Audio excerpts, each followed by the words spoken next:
Sebiji FZ datang hari. Owner cakap dia tengah bawa tiba-tiba mati. Jadi kita pun minta komen kita cek dan let's go kita tengok apa punca dia.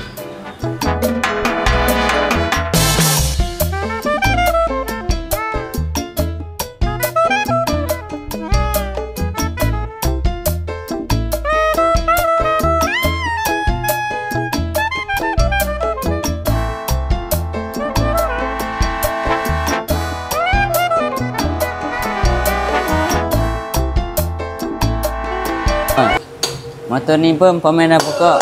Yang kita jumpa blok dia dah jam. Dah jam koma, jam teruk ni. Sampai ni pun kena potong ni. Sebab dia jam dekat piston. Jadi punca daripada minyak hitam tak naik. Setelah kita dah buka apa semua, kita dah cek blok dia jam, kita pun bagi tahu kat owner suruh buka cek blok kelas. Yang blok kelas yang kita jumpa gigi oil pump dia dah makan. Ni lah punca dia. Minyak hitam tak naik. Yang mana oil pump standard pergi ke racing, rajin-rajin cek lah. Ni sebabkan dah lama lah dia makan. Korang layan je video cuci dan pasang.